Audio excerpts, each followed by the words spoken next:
spoof websites, ġifieri websites folots. Id-Deputat Nazzjonalista Joe Ellis għamel diskors żbaljat għal kollox f'konferenza tal-aħbarijiet tal-Partit Nazzjonalista dwar il-ġustizzja. Beppe Fenekadami ma' ġembu Ellis reħiela jikkritika lill-Gvern u lill-Prim Ministru Robert Abela u jgħid li dawn baqgħu siekta quddiem atti qarrieqa fuq l-internet permezz ta' spam emails u siti tal-internet folots. Madankollu l-Prim Ministru wkoll spiċċa vittma ta' dawn l-atti qarrieqa u minnu fih talab lill-kumitat tas-Cyber fil-korp tal-pulizija sabiex tibqa' miexja bl-investigazzjonijiet tagħha dwar dan il-każ.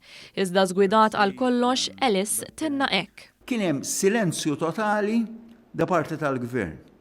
Kien hemm silenzju totali da parti tal-Prim Ministru Robert Abela. Kien il-ġurnalist ta' ONE News Colin Deguara li korreġġih u nfurmah li saħansitra l-Prim Ministru kien vittma wkoll ta' dawn l-atti qarrieqa fuq l-internet u li altru milli baqa' sieket, il-Prim Ministru kien diġà ħa pożizzjoni dwar din il-materja. Kien għalhekk li Ellis kellu jammetti li dwar is-suġġett li ħareġ jitkellem fuqu huwa ma kienx infurmat sew u li dak li kien qal fid-diskors tiegħu kien żbaljat. Konxu li dal-għodu inti żbalja tal-kollox meta tgħid li hemm skiet dwar dawn l-spam emails min-naħa tal-Gvern, dan meta l-ewwel nett il-Prim Ministru kien vittma wkoll ta' dawn l-spam emails, so ħareġ ikkundanna dawn l-atti qarrieqa minnu fih.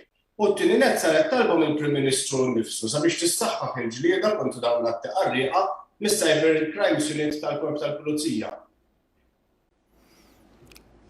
Jena dawn li qed tirreferi għalihom inti ma smajthomx jekk għamel tajjeb.